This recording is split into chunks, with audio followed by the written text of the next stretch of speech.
Wally, what's that? That's a good boy, little sleepyhead. Well, Thames Water is in a bit of trouble, and they are the largest water company in the UK. Well, they're 14 billion in debt, and it looks like they're going to be put onto special measures, or plans have been drawn up at the moment, or even nationalisation. But don't get too excited. No, it's likely to only be temporary if it does happen. But how has this actually happened?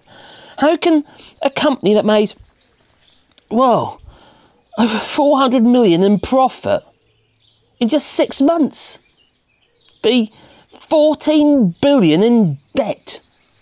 Well, they do like handing money out to the shareholders because it's a privatised company.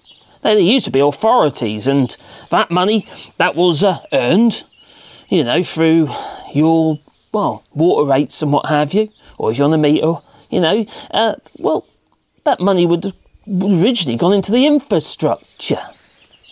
Yeah. But now it goes into the hands of rich buggers, and many of them are abroad.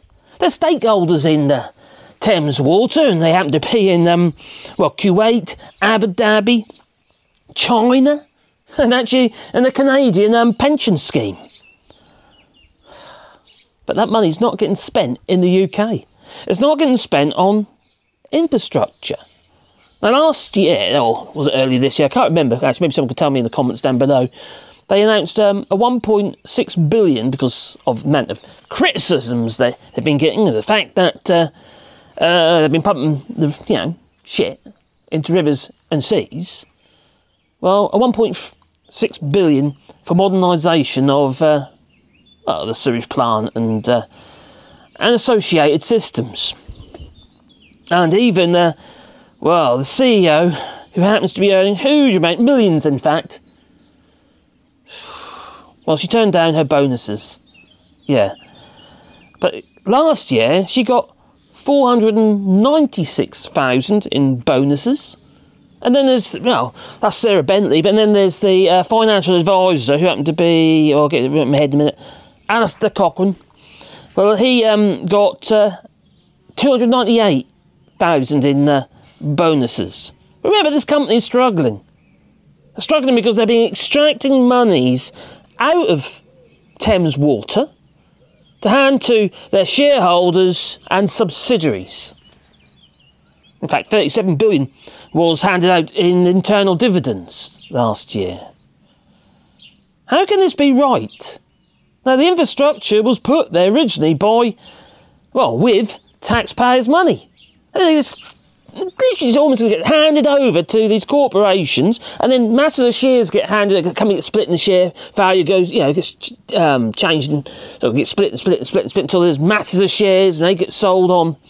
And all they care about then is the share value, and because all they care about is the share value, well then, needless to say, they don't, people want their money, don't they?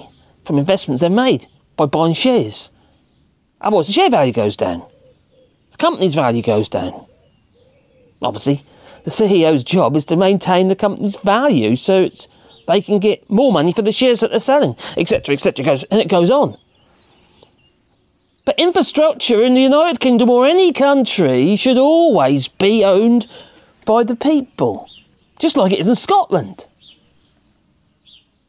This is madness. This has been going for too long, and we could just, go back and blame Margaret Thatcher and what have you for privatising too much of UK's infrastructure.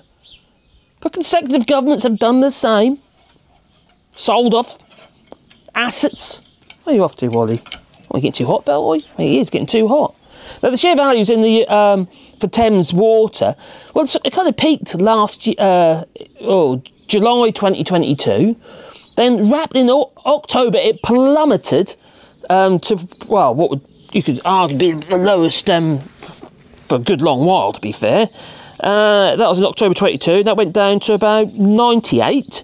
So, in July, it was on a high of 120, then went down to 98, and now it's about 102.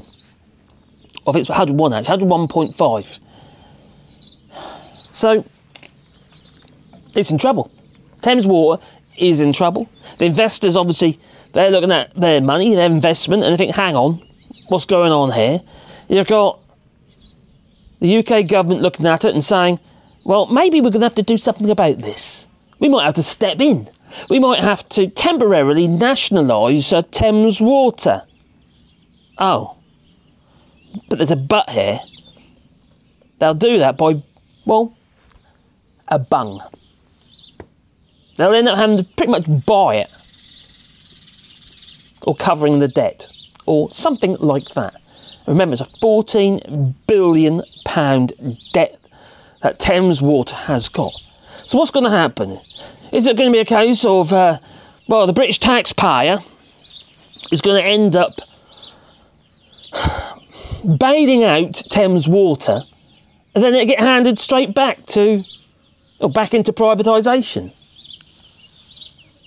Now, ever since the water companies, well, since 1991, water companies have paid out over 60 billion in dividends. That money could have gone into the infrastructure. Not just Thames Water. It won't be the, well, it's not going to be the last one struggling. No, other water companies in the United Kingdom are struggling as well. They're now under a huge amount of pressure to modernise their plant. The processing of the sewage and what have you. Because, you know, your rivers are full of shit and Tampax. Something like that. It's just nuts. Absolute nuts. It should never have been privatised in the first place. I know I'm blinking on, it's blatant obvious that should never have happened.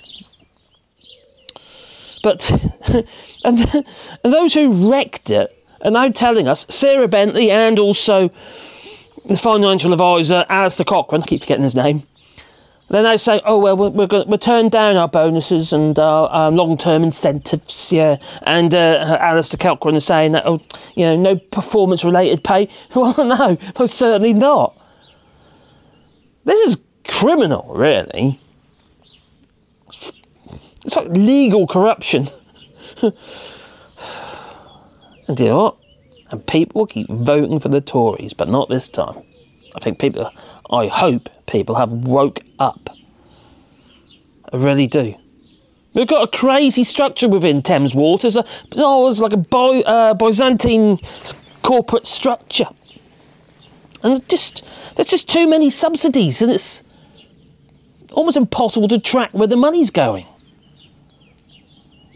Let's say 37 million was paid in internal dividends. Well, maybe this will be, how to put it, a wake-up call for the voter. Well, the English voter, actually, come to think about it. Especially those whose water's supplied by Thames Water, but also Anglian Water, you know, Southern Water. They're all having difficulty because they have to find a huge amount more money to modernise systems because the pressure's been put on, well, actually by the government as well as the customer. It's toxic. Who wants to really go swimming in the rivers and seas? The turds. It's not the sort of swimming companion I'd want, no. And then you've got the fact the fish are dying. That's partly down to the farmers putting shit all over the flipping land and what have you. You know, chemicals. Entering the water table, ends up in the rivers and seas, killing the fish.